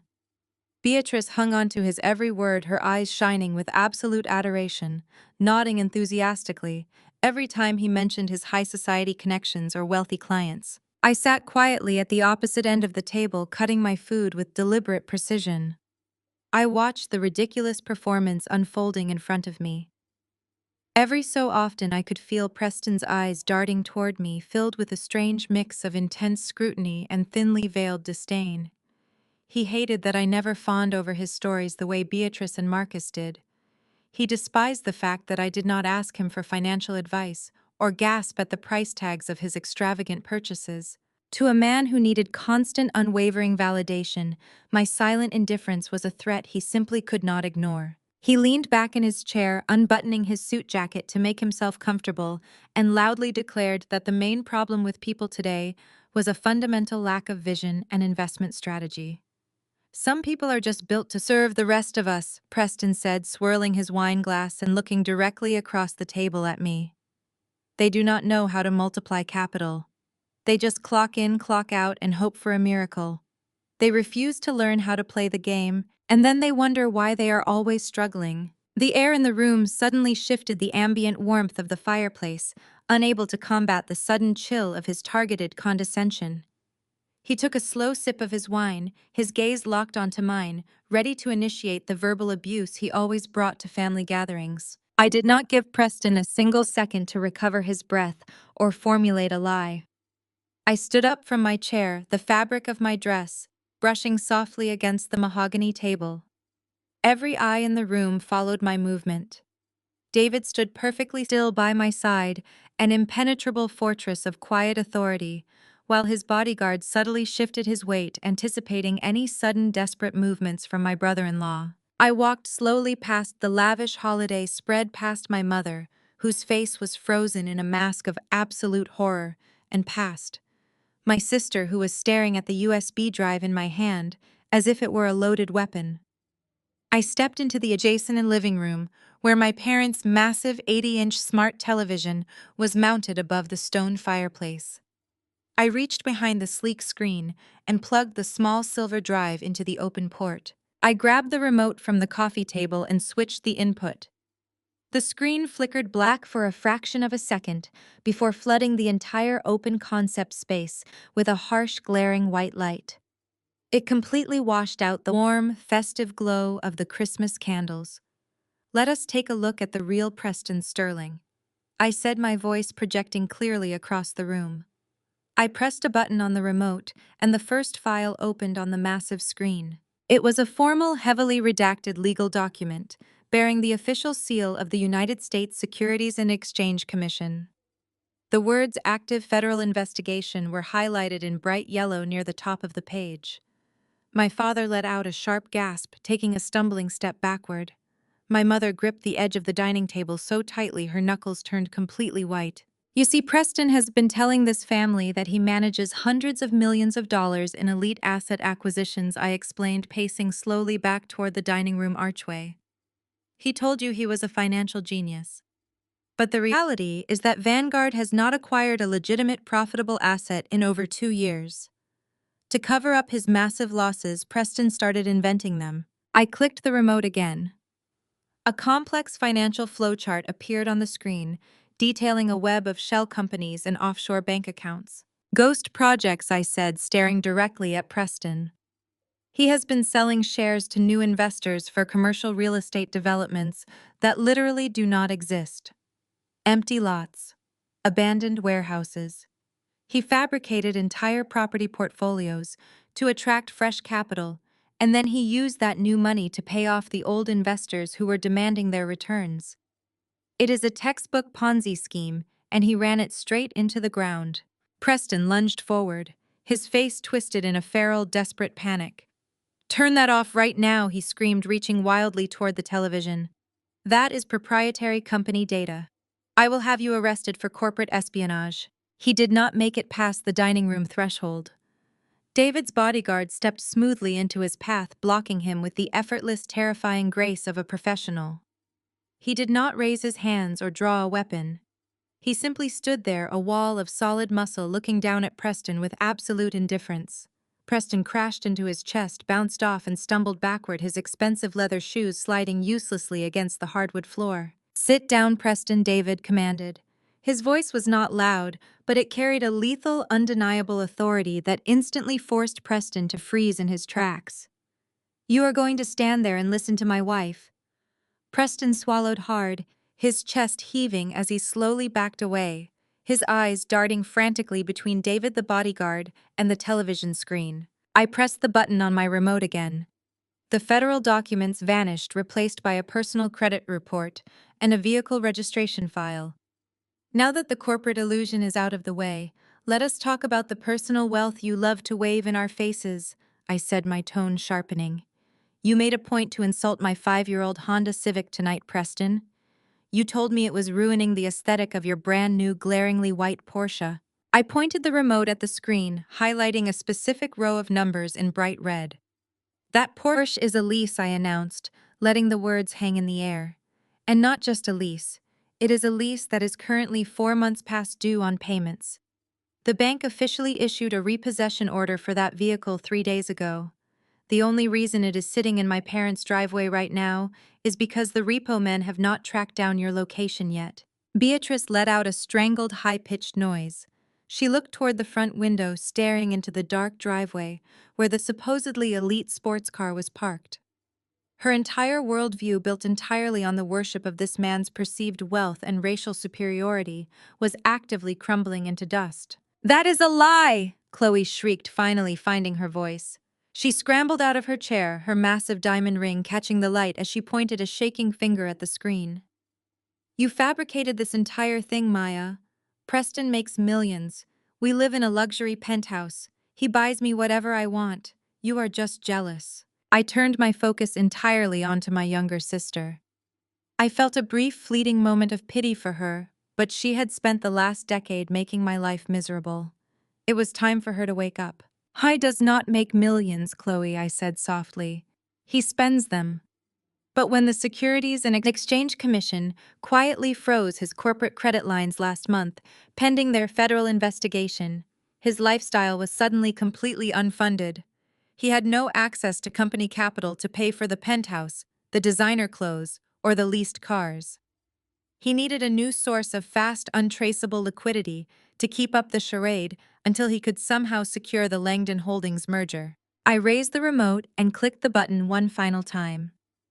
A pair of personal banking statements appeared side by side on the massive screen. One bore Preston's name, the other bore Chloe's. My sister squinted at the television, her brow furrowing in confusion as she recognized her own account numbers. Then she looked at the bottom line. The balance on her primary savings account, a fund she had been building since she graduated college, read exactly $0. The balance on her emergency trust account read exactly $0. Chloe's breath hitched in her throat. She took a slow, unsteady step backward, her eyes wide with mounting terror. "What is this?" she whispered, her voice trembling so badly it was barely audible. "Maya, what did you do to my accounts?" "I did not touch your accounts, Chloe," I replied, lowering the remote. "Look at the transfer history." Chloe's eyes frantically scanned the glowing screen. She saw dozens of wire transfers executed quietly over the past 6 weeks, siphoning thousands of dollars at a time out of her personal savings and funneling them directly into a private offshore holding account registered to Preston Sterling. Your perfect wealthy husband forged your signature on a series of digital authorization forms, I explained, laying out the brutal reality with surgical precision. He drained every single cent of your personal savings. He liquidated your emergency funds. He stole your money, Chloe, to pay the overdue rent on your luxury penthouse and to keep the lights on so you would not realize you were completely broke. Chloe slowly turned her head to look at Preston. Her face was a mask of absolute devastating betrayal. The man she had worshipped, the man she had used to belittle her own family, had been quietly bleeding her dry. "Preston," she breathed, her voice cracking. "Tell me this is a trick. Tell me she hacked the bank and made this up." Preston could not look her in the eye. He stared at the floor, his jaw working furiously as he tried to formulate an excuse. "Chloe, baby, you have to understand," he stammered, raising his hands in a pathetic defensive gesture. "The market has been incredibly volatile. I just needed to borrow some liquidity to float the accounts until the Langdon deal closed. I was going to put it all back next week with interest. I swear to you I was going to put it back." "You stole from me!" Chloe screamed, the sound tearing through her throat with such raw, primal agony that it made my father flinch. "You took everything I had." I stood there watching the devastating fallout of their own arrogance. Preston was not a white savior coming to elevate our family. He was a parasitic fraud who had latched onto my sister's desperate need for status, using her as a human shield while he robbed her blind. He had sat at my table eating the food I prepared, throwing $100 bill in my face, all while actively spending money he had stolen from his own wife. And the absolute worst part for them was that this was only the beginning of the nightmare, because stealing Chloe's savings was just the appetizer. The main course of his financial crimes was going to leave my parents completely homeless. As tragic as your depleted savings account is, "Chloe, you are young enough to rebuild," I said, my voice cutting cleanly through her hysterical sobs. I turned my attention away from my weeping sister and looked directly at my parents. But the real tragedy of Preston Sterling is what he did to the people who welcomed him into their home, defended his every insult, and worshipped the very ground he walked on. I raised the remote and clicked the button once more. The bank statements detailing Chloe's stolen money vanished from the massive television screen. In their place, two new documents appeared side by side. On the left was a glossy, beautifully designed investment prospectus bearing the Vanguard logo. It featured bold, promising text about a guaranteed 20% annual return on investment. On the right was a dense, highly complex legal contract from a private, unregulated lending firm. My father, Marcus, squinted at the screen. He recognized the document on the left immediately. He had spent the last 3 months bragging to his friends at the golf course about the exclusive invite-only wealth management tier his brilliant son-in-law had secured for him. "Do you remember that incredible opportunity Preston brought to you back in September?" I asked, walking slowly toward the head of the table where Preston was still standing, frozen in shock. "Do you remember how he told you that because you were family, he could bypass the usual corporate red tape and fast-track your portfolio into a high-yield institutional fund?" Beatrice wiped a stray tear from her cheek, her confusion temporarily overriding her anger. "He did," she stammered, looking at Preston for confirmation. "He took our retirement files. He said he was going to double our liquid assets by the end of the fiscal year." "I did not take your retirement files to multiply your assets, Mom," I said softly, delivering the crushing blow with absolute precision. "He took your financial information because traditional banks had already frozen his credit lines. He was desperate. Angry investors were demanding their money back from his ghost projects, and the Securities and Exchange Commission was already breathing down his neck. He needed a massive influx of cash immediately, and he could not get it through any legitimate financial institution." I pointed the remote at the screen and zoomed in on the dense legal contract on the right. He went to a shadow lender, I explained, making sure every word echoed clearly in the silent room. A private high-interest credit group that does not care about federal investigations as long as the loan is backed by a hard, tangible asset. But Preston did not have any hard assets. His car was a lease. His penthouse was rented. His corporate funds were locked. He needed collateral. Marcus shook his head, taking a hesitant step toward the television. "No," Marcus said, his voice trembling with a sudden creeping terror. "We never gave him any collateral. We just signed a wealth management proxy. We just gave him authorization to trade on our behalf." I clicked the remote again. The screen shifted, magnifying the final page of the contract. There, in stark black ink, were the undeniable notarized signatures of Marcus and Beatrice Williams. "You did not sign a standard wealth management proxy." "Dad," I said, staring at my father as the devastating realization washed over his face. "You signed a blind power of attorney. You gave Preston the absolute legal authority to leverage your assets. And he used that authority to put up this entire estate, the very house we are standing in right now, as the sole collateral for a high-risk predatory bridge loan." Beatrice let out a sound that was less of a gasp and more of a wounded animal cry. She grabbed the edge of the dining table, her legs literally giving out beneath her. She sank heavily into her chair, her eyes wide and completely unblinking as she stared at the screen. The reality of what she had done, of who she had trusted, was breaking her mind in real time. "You used my house," Beatrice whispered, her voice cracking as she finally looked at the white son-in-law she had treated like a god. "You put a mortgage on my house." Preston raised his hands, shaking violently as he backed away from the table. "Beatrice, listen to me," he pleaded, his voice a pathetic, high-pitched whine. "It was just a temporary hold. It was a bridge loan. I had the Langdon Holdings merger lined up. The payout from David's company was going to cover the loan 10 times over. I was going to pay off the lender and give you the 20% return I promised. It was perfectly safe until your daughter ruined the deal." He pointed an accusing finger at me, desperately trying to shift the blame, trying to use the family's ingrained hatred of me to save himself. "She is the one destroying this family. She flagged my portfolio. She killed the merger. If she had just kept her mouth shut, none of this would be happening." David took a single deliberate step forward. The movement was small, but it carried such a lethal, overwhelming threat of violence that Preston instantly snapped his mouth shut and stumbled backward until his back hit the wall. "Do not ever point your finger at my wife," David said, his voice dangerously low. "Your fraudulent merger was dead the second it reached my desk. Maya simply did the math that proved you are a criminal. You stole from her family, and now you are going to face the consequences." I did not need David to defend me, but watching Preston cower in the presence of a truly powerful black man was a level of poetic justice I deeply enjoyed. I turned my attention back to the television screen. The problem with high-interest shadow loans, I continued addressing my parents, is that they do not offer grace periods. When Preston's funds were frozen by the federal government last month, he missed the first payment. 2 weeks ago, he missed the second payment. And yesterday afternoon, the private lender officially declared the loan in default. I pressed the button on my remote for the final time. The investment contracts disappeared. In their place, a stark, terrifying legal document filled the 80-inch screen. It was a notice of default and intent to seize. It bore the address of my parents' luxury Atlanta estate. "Tomorrow morning, this mansion will be foreclosed," I announced.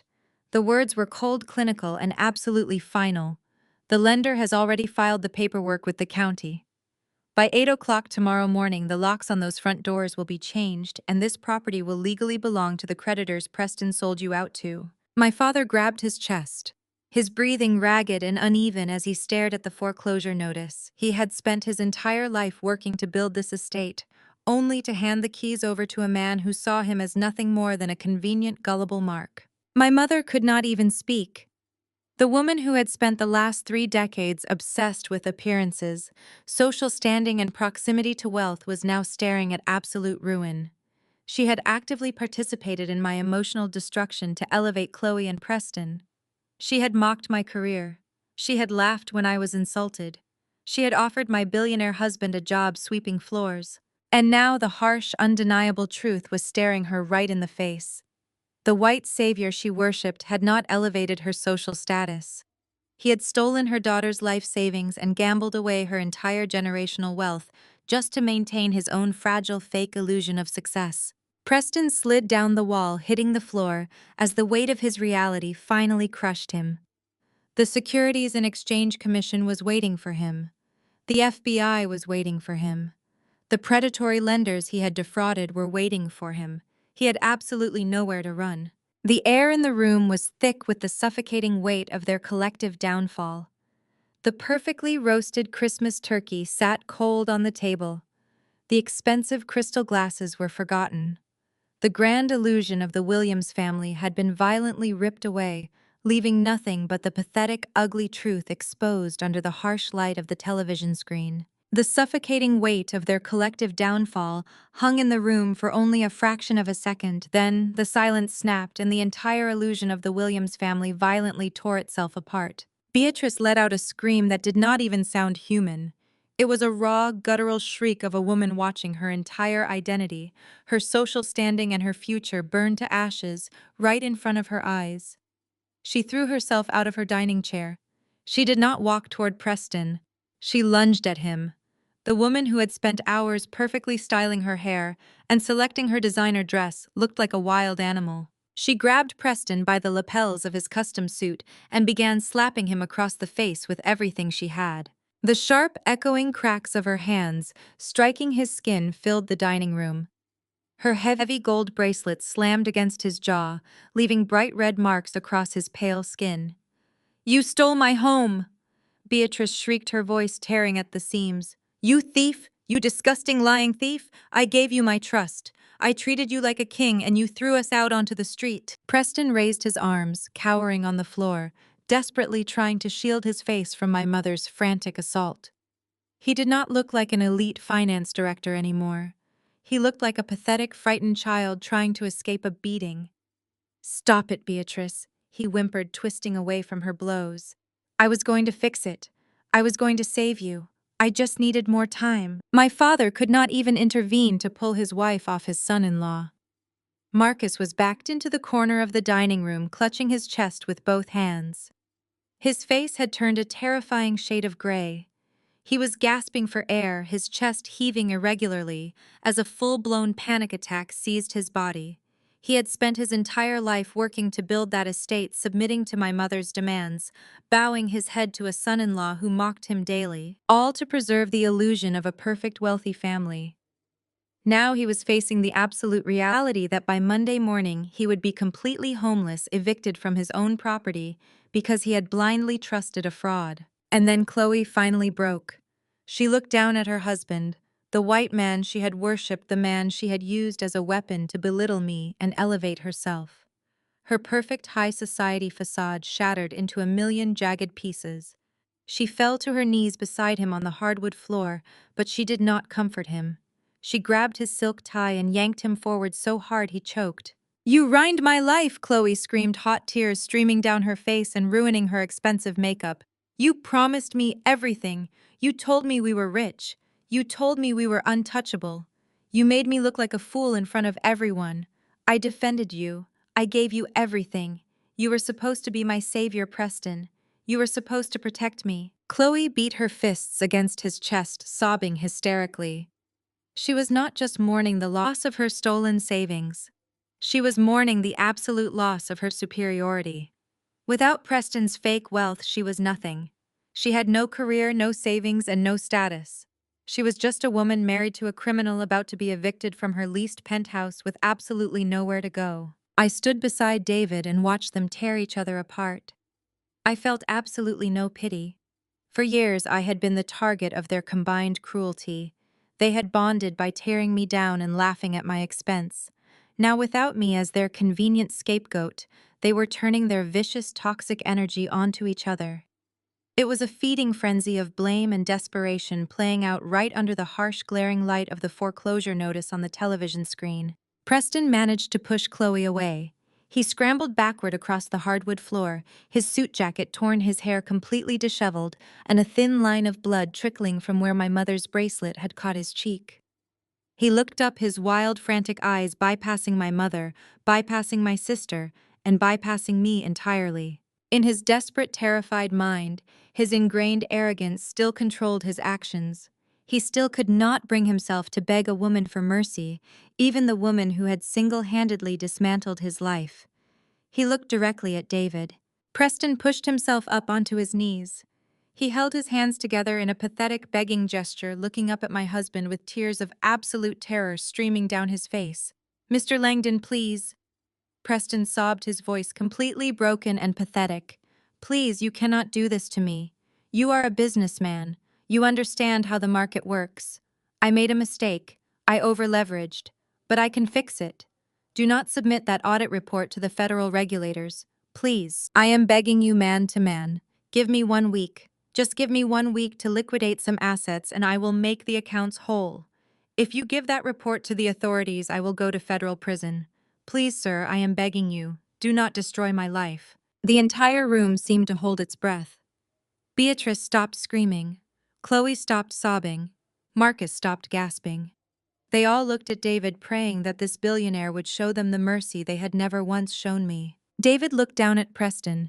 His expression was completely composed, carved from solid ice. He did not raise his voice. He did not show an ounce of satisfaction, anger, or pity. He simply looked at Preston the way one looks at a disease that has already been eradicated. "You destroyed your own life, Preston," David said, his deep voice carrying a chilling, absolute finality that echoed through the ruined dining room. "And you are severely overestimating your timeline. You do not have a week. You do not even have an hour." Preston's breath hitched in his throat. His bloodshot eyes widened in sheer panic. "What do you mean?" he whispered, his voice trembling. David adjusted his cuffs, his gaze burning right through the pathetic man kneeling on the floor. "I did not just send that audit report to my legal team," David replied calmly. "I submitted the entire file directly to the Securities and Exchange Commission and the Federal Bureau of Investigation immediately after I approved it this afternoon. The FBI has been at your office for 30 minutes already." The chaos in the room began to settle into a suffocating, heavy despair. Preston was still curled on the floor, his face buried in his hands as he comprehended the reality of federal prison. Chloe was rocking back and forth, clutching her empty bank statements, mourning the sudden and violent death of her high society persona. My father remained frozen in the corner, clutching his chest, staring blankly at the foreclosure notice glowing brightly on the 80-inch television screen. But my mother, Beatrice, was a survivor of a completely different breed. When her anger ran out, her sheer survival instinct kicked in. She slowly turned her head away from Preston, her eyes tracking across the ruined dining room until they locked onto me. I watched the exact moment the realization hit her. It washed over her face like an icy tidal wave. The man standing beside me holding my hand was David Langdon. He was a self-made billionaire. He controlled a massive financial empire. And I, the daughter she had spent the entire evening mocking, was his wife. I was a chief executive officer. I had resources she could not even begin to fathom. The arrogant, status-obsessed matriarch vanished completely. Beatrice scrambled up from the hardwood floor, her designer dress wrinkled and stained with spilled red wine. She did not walk toward me with her usual demanding, upright posture. She stumbled forward, her hands outstretched, tears streaming down her ruined makeup. She threw herself onto her knees right at my feet. The heavy gold bracelets that she had just used to strike Preston clanked loudly against the floorboards. She reached out with trembling hands and grabbed the fabric of my skirt, clutching it as if I were the last life raft in a dark, freezing ocean. "Maya," she sobbed, her voice breaking into a pathetic, desperate whine. "Maya, my sweet girl. My beautiful, beloved daughter. Please." I looked down at the woman kneeling on the floor. It was a surreal, out-of-body experience. This was the exact same woman who just an hour ago had laughed when my sister called me a lonely spinster. This was the woman who told me I was an embarrassing failure. The woman who offered my husband a job sweeping floors in a lobby. Now she was weeping at my feet, frantically weaponizing the very family bond she had spent 30 years treating like garbage. "You have to help us." Maya, my mother, begged, tears carving dark tracks through her foundation. "You and David, you have so much money. You are billionaires. $4 million to save this house is nothing to you. It is just pocket change. Please, I am begging you. Call your bank. Call whoever you need to call. Buy that debt from those horrible people. Pay off the loan so we do not lose our home. We are family, Maya. We are your flesh and blood. You cannot just stand there and let us be thrown out onto the street." She looked up at me, her eyes wide and pleading desperately, searching my face for the obedient, desperate for approval daughter she thought she still controlled. She thought that invoking the word family would somehow erase decades of emotional abuse, toxic favoritism, and cruel insults. She truly believed that because we shared DNA, I was obligated to rescue her from the burning building she had actively helped Preston set on fire. I did not pull away from her grasp. I simply looked down into her tear-filled eyes. I let the silence stretch out, letting her wallow in the absolute desperation of her own making.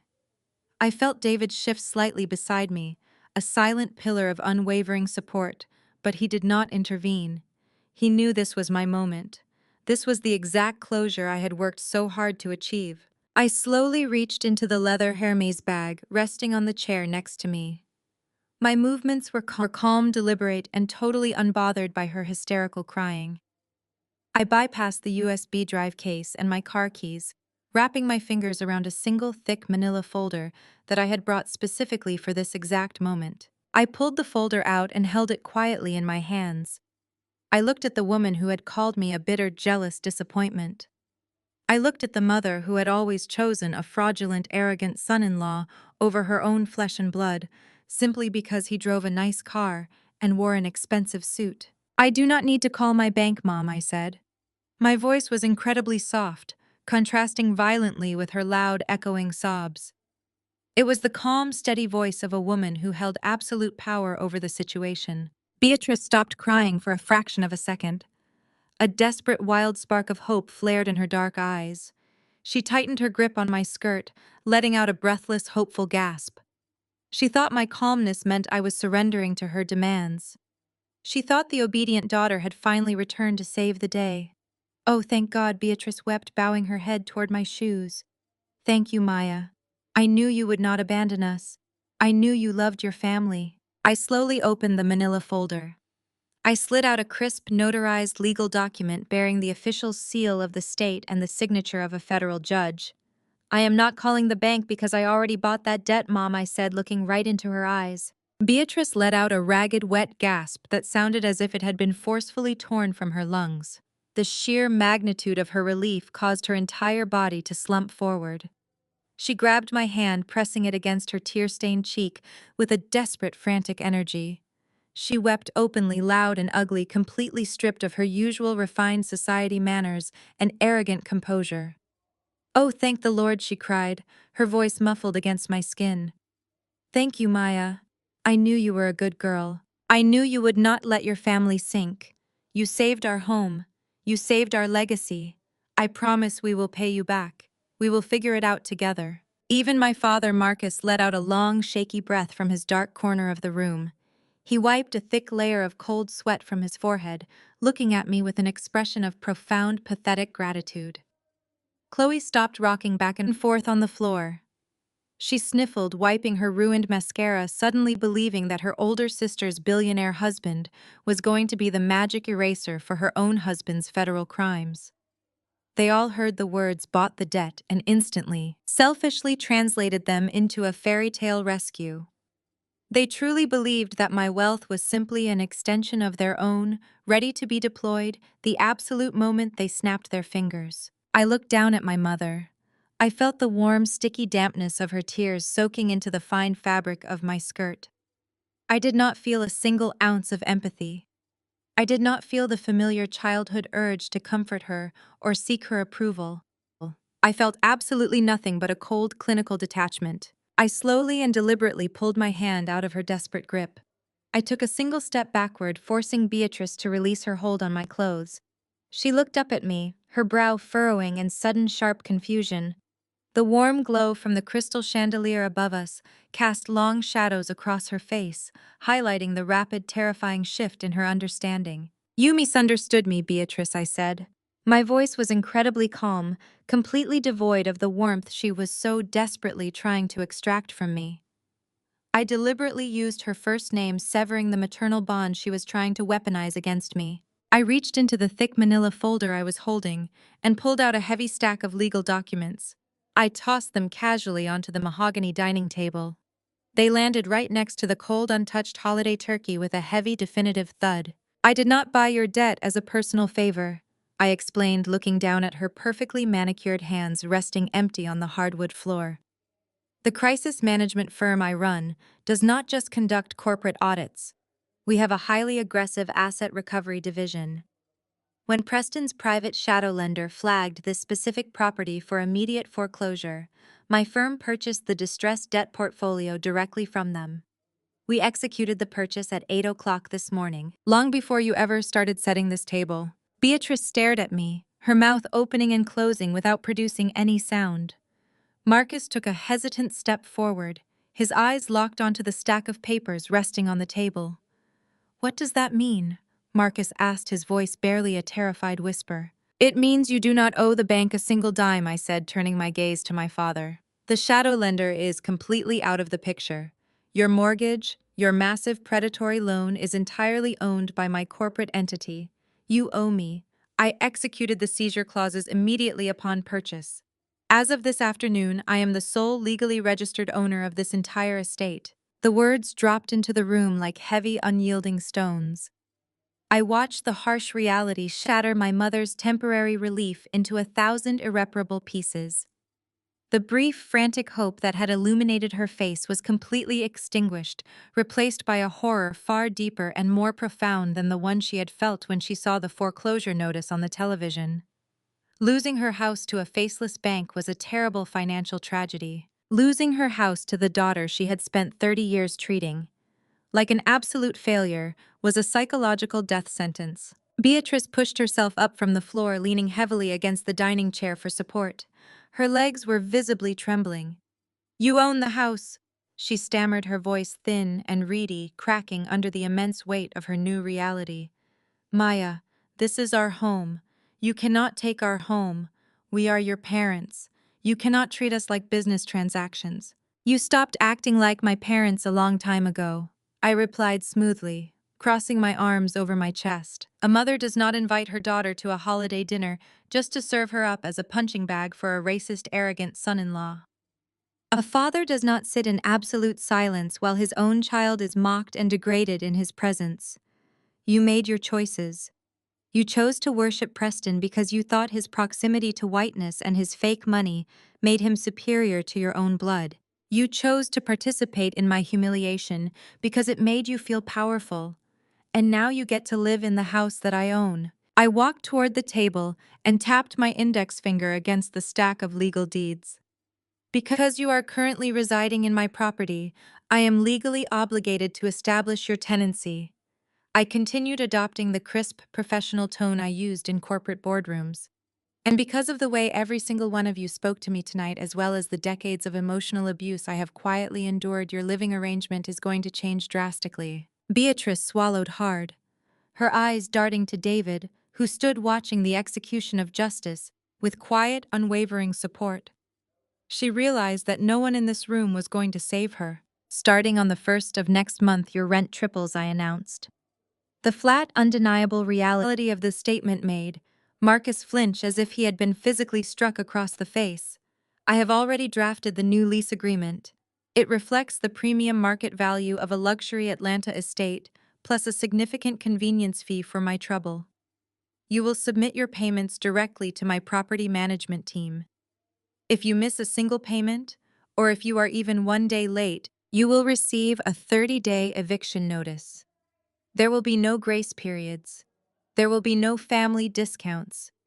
If you cannot afford the new rent, I suggest you start packing your belongings and looking for a smaller apartment immediately. My mother covered her face with her hands, a fresh wave of humiliated sobs tearing through her chest. She was completely trapped. She had no retirement funds left. She had no leverage. She was entirely at the mercy of the daughter she had relentlessly bullied. Her entire social standing was now dependent on my generosity, a generosity she had completely exhausted. But I was not finished. I turned my attention away from my weeping parents and looked directly at the two people still cowering on the floor near the living room archway. Chloe was staring at me with wide, terrified eyes. Preston was completely silent, his arrogant spirit entirely broken by the impending reality of federal prison and absolute financial ruin. As for the two of you, I said, my voice dropping to a dangerous icy level. I took a few deliberate steps toward them, stopping just a few feet away. Chloe flinched, shrinking back against her ruined husband. You do not get the luxury of a lease agreement, I told my sister, making sure my voice carried absolute uncompromising authority. You do not get to pay rent. You do not get to stay in my house. Chloe let out a sharp, panicked gasp. Maya, please, she begged, her voice high and desperate. We have nowhere to go. Preston's accounts are frozen. The penthouse is locked. I do not have a single dollar to my name. You cannot throw us out into the street. It is freezing outside. It is Christmas. You are my sister. I looked down at her, feeling absolutely nothing but the cool, satisfying rush of profound justice. I looked at the massive diamond ring still sitting on her finger, a symbol of the fake, hollow life she had built at the expense of everyone around her. I remember you telling me just an hour ago that Preston was going to arrange for my husband to sweep the floors of his lobby, I reminded her gently. I remember you laughing when he threw $100 bill at my face. You thought it was hilarious. You thought you were completely untouchable. You thought your proximity to this fraud made you better than me. I leaned forward slightly, making sure my words pierced straight through her pathetic, crumbling ego. Get up, Chloe, I commanded. You and your fraudulent husband have exactly 30 minutes to gather whatever coats and personal items you brought into my house. After that, my security team is going to physically remove you from the premises. If I ever see either of you on my property again, I will have you arrested for trespassing. Pack your bags and get out of my house tonight. Before Chloe could even process the reality of being thrown out into the cold, a new sound pierced through the heavy silence of the dining room. It started as a faint, high-pitched wail in the distance, but it grew louder and more piercing with every passing second. The unmistakable blare of police sirens was echoing up the long, winding driveway of my estate. David casually reached into his tailored suit jacket and pulled out his phone, glancing at the illuminated screen. I told you, your timeline was significantly flawed, Preston David said, his voice entirely devoid of sympathy. The federal authorities were already at your office, but I figured the local police would want to speak with you regarding the financial elder abuse and the fraudulent loans you took out in Marcus and Beatrice's names. They are pulling up right now. The remaining color drained from Preston's face.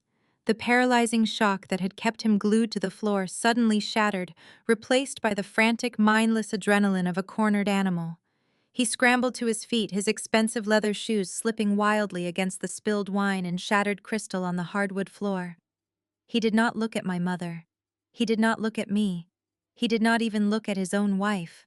Preston lunged toward the hallway, frantically grabbing his designer overcoat from the brass coat rack.